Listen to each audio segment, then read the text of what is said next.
La plupart des gens pensent qu'ils contrôlent leur vie, qu'ils font leurs choix en toute conscience, qu'ils sont trop intelligents pour tomber dans un piège mental. Ils se trompent.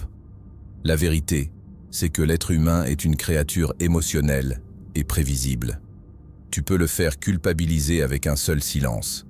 Tu peux le faire obéir sans jamais lui donner d'ordre. Tu peux l'enfermer dans une cage dont il tient lui-même la clé. C'est ça, la psychologie noire. Elle ne frappe pas, elle suggère, elle ne demande pas, elle dirige sans parler. Elle ne dit pas « fais-le ». Elle dit « tu veux le faire, non ?» Elle joue avec l'ego, l'orgueil, la peur d'être jugée. Et elle gagne, presque à chaque fois. Et tu sais ce qui est le plus effrayant? C'est que tu y es sûrement déjà tombé. Un regard, une phrase, une sensation étrange. Et tu as agi contre ta volonté. Et peut-être que, sans le savoir, tu l'as utilisé aussi. Sur un proche, un collègue, un partenaire. Car ces techniques sont partout. Et si tu ne les reconnais pas, tu deviendras leur victime. Voici 10 techniques de psychologie noire. Elles fonctionnent sur 99% des gens. Apprends-les, ou laisse les autres t'enchaîner avec. 1. La validation différée. Tu donnes un peu, tu retires beaucoup. Résultat, l'autre court après ton approbation. C'est l'arme des manipulateurs silencieux. Tu ne couvres pas l'autre de compliments. Tu ne l'ignores pas non plus. Tu doses. Tu lui donnes juste assez pour l'accrocher, puis tu retires tout sans prévenir. Un jour, tu le félicites. Le lendemain, tu ne réagis même pas. Un message chaleureux, puis un froid glacial. Un sourire sincère, puis un regard vide. Ce que tu crées, ce n'est pas du lien, c'est de la dépendance émotionnelle. La personne ne comprend pas pourquoi ton approbation fluctue. Elle croit que c'est de sa faute. Elle pense qu'elle a fait quelque chose de mal. Alors elle essaie de se rattraper. Elle se plie, elle s'adapte. Elle veut retrouver cette chaleur que tu lui as volée. Et pendant qu'elle se questionne, toi, tu contrôles la dynamique. C'est une technique puissante, mais aussi dangereuse. Car utilisée sans conscience, elle brise. Utilisée avec maîtrise, elle révèle qui est accro à ton regard et qui est libre. Souviens-toi, le cerveau humain recherche naturellement la validation. Quand elle devient rare, elle devient précieuse. Et celui qui la contrôle l'autre. 2. La projection inversée. Tu fais croire que l'autre pense ce que tu veux lui faire penser. C'est une manipulation d'orfèvre. Tu ne dis pas ce que tu penses. Tu fais croire à l'autre que c'est lui qui pense ça.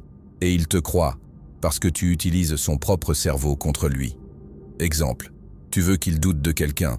Tu ne dis pas « je pense qu'il ment ». Tu dis « je sais pas pour toi, mais j'ai l'impression qu'il est pas net, non ». Tu veux qu'elle t'apprécie.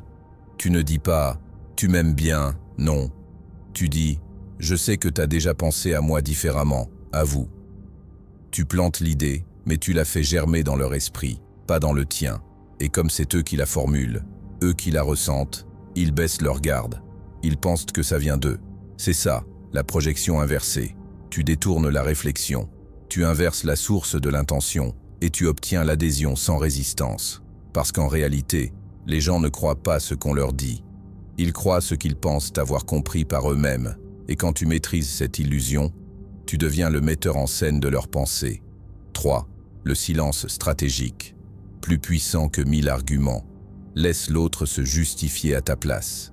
Le silence, c'est une arme. Pas un vide, pas une absence, mais une présence invisible, qui dérange, qui pousse l'autre à combler ce qu'il ne comprend pas. Quand tu parles trop, tu donnes des clés, tu dévoiles ton jeu. Mais quand tu te tais, l'autre cogite, il invente, il imagine, il projette. Et souvent, il se trahit. Tu veux que quelqu'un se justifie? Dis rien. Regarde. Attends. Laisse le malaise s'installer. Et il remplira le silence avec ses propres fautes.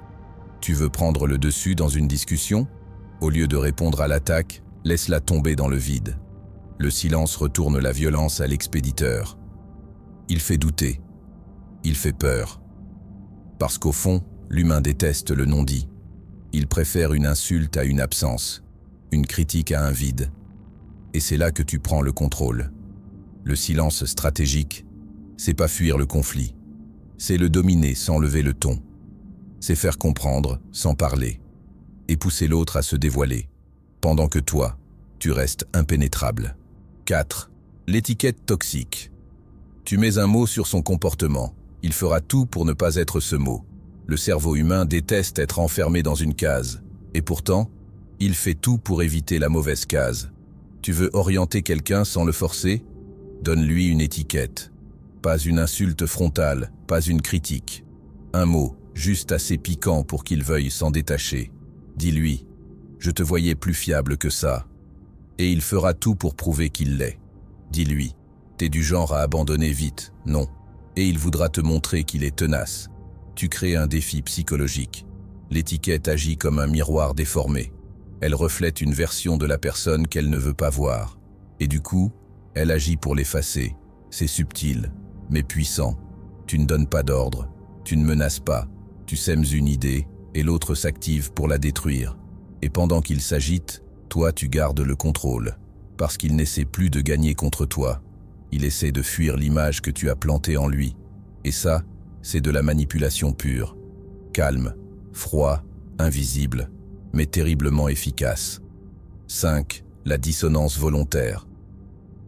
Tu crées un malaise logique. Il cherchera à s'en libérer, comme tu veux.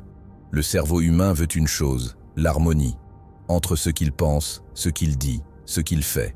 Mais quand tu crées un décalage entre ces trois, un malaise naît. Et ce malaise, c'est de la dissonance cognitive. Imagine, quelqu'un se voit comme honnête, et toi, tu lui dis calmement « C'est marrant, je t'imaginais plus transparent ». Une phrase simple, pas une accusation, juste assez floue pour déranger. Et là, dans sa tête, ça s'agite. Est-ce que j'ai été flou? Est-ce que je donne cette impression? Tu n'as rien imposé, tu as juste laissé un vide logique. Et le cerveau veut absolument le combler. Alors il va changer son comportement, il va te prouver le contraire. Pas parce que tu l'as demandé, mais parce que son image de lui-même est en jeu. C'est là toute la puissance de la dissonance volontaire. Tu ne pousses pas, tu ne forces pas, tu l'emmènes exactement où tu veux, en le laissant croire que c'est lui qui y va. Et pendant qu'il réajuste ses pensées pour retrouver son équilibre, toi, tu restes calme, parce que tu as déjà gagné. 6. Le faux choix. Tu donnes 2 options, mais les 2 mènent là où tu voulais. Les gens détestent qu'on leur impose quelque chose. Ils veulent choisir, décider, avoir le dernier mot. Mais ce qu'ils ne voient pas, c'est que le choix peut être une illusion. Tu ne dis pas « fais ça », tu dis « tu préfères le faire aujourd'hui ou demain ». Et là, leur cerveau se calme. Ils croient qu'ils contrôlent, ils croient qu'ils décident. Mais la vérité, c'est que les 2 options étaient déjà les tiennes. C'est ça, le faux choix. Tu cadres le jeu, tu définis le terrain, et peu importe ce qu'il choisit, c'est toi qui gagnes. C'est utilisé partout. Les vendeurs, tu veux la version premium ou l'exclusive?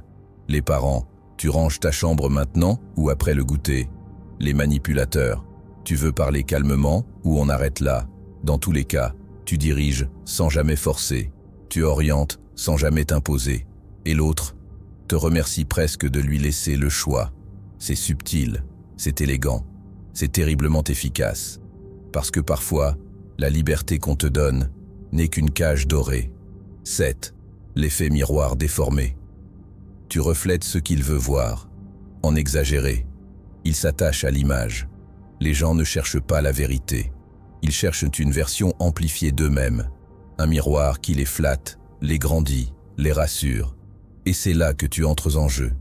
Tu ne leur montres pas qui ils sont vraiment. Tu leur montres qui ils rêvent d'être. Tu observes. Tu cernes leur ego. Le timide, tu lui dis qu'il est mystérieux. Le colérique, tu lui souffles qu'il est passionné.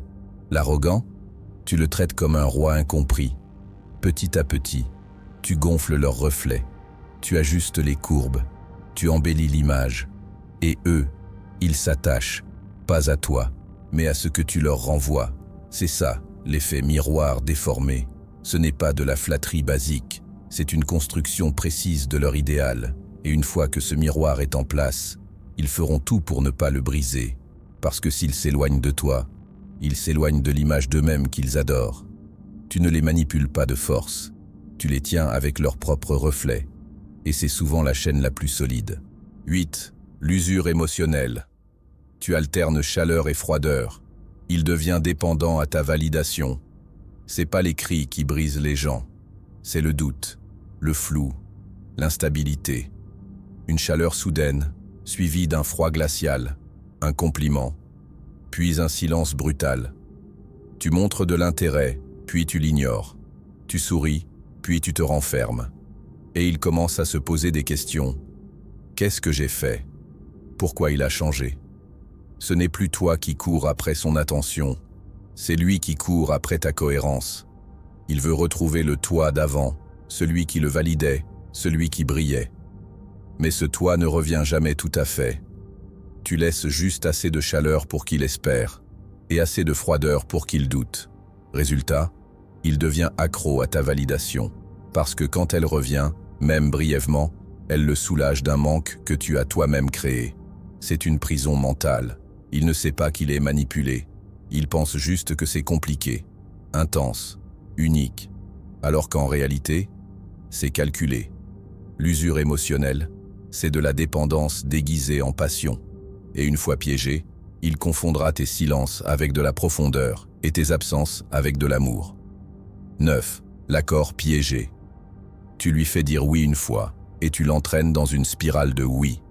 Tout commence par un petit oui, anodin, inoffensif, presque automatique, une faveur légère, une question simple, une demande déguisée en politesse. Mais ce oui, ce n'est pas une fin, c'est un début, un crochet mental, un pas dans une direction qu'il ne voit même pas, parce qu'en psychologie noire, le premier oui est la clé. Une fois qu'il l'a dit, il veut rester cohérent, il veut croire qu'il a choisi, qu'il contrôle. Alors, quand tu redemandes, il hésite, mais il cède, parce qu'il l'a déjà fait. Et toi, tu t'engouffres dans cette faille. Chaque oui en appelle un autre. Tu joues sur sa logique, son orgueil, sa peur de passer pour quelqu'un d'incohérent ou d'égoïste. C'est le piège invisible. Il croit qu'il est libre, alors qu'il est enchaîné par ses propres décisions. Tu ne l'obliges à rien. Tu ne cries pas, tu guides, tu suggères, tu enchaînes. Et plus il dit oui, plus il pense qu'il a raison de dire oui. Parce que l'esprit humain préfère avoir tort que d'admettre qu'il s'est fait avoir. L'accord piégé, c'est l'art de transformer un choix en habitude. Et une fois que c'est une habitude, tu n'as plus besoin de forcer. Il le fait tout seul. 10. L'arme ultime, l'indifférence contrôlée. Tu donnes zéro réaction, et c'est ça, ta puissance. Il n'y a rien de plus perturbant pour quelqu'un que de ne rien provoquer en toi. Pas de colère, pas de joie, pas de frustration, rien. Juste un silence froid. Une absence totale de réaction. C'est ça, l'indifférence contrôlée. L'humain a besoin de validation, même dans le conflit. Il veut exister dans ton regard, te provoquer, t'émouvoir. Mais quand tu restes impassible, il perd ses repères.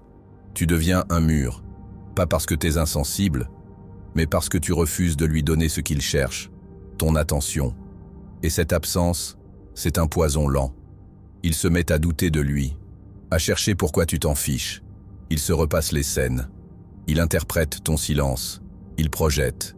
Il s'embrouille. Il souffre. Pendant que toi, tu restes calme. C'est ça, le pouvoir. Pas dominer, pas manipuler, juste ne pas réagir. Parce qu'au fond, celui qui contrôle ses réactions contrôle l'issue du jeu. Et celui qui te déteste, il veut te faire sortir de toi. Il veut te voir flancher. Mais quand tu restes de marbre, il comprend qu'il ne te contrôle pas. Et là, c'est fini. L'indifférence contrôlée, c'est le silence qui hurle que t'es intouchable. Et crois-moi, y a rien de plus déstabilisant. Si t'as reconnu certaines techniques, c'est pas un hasard. Le monde joue avec les ficelles. Mais maintenant, tu peux les voir. Si ce contenu t'a fait réfléchir, t'a secoué un peu, fais-le vivre, like, abonne-toi. Et surtout, reviens. Parce qu'ici, on parle vrai. Toujours.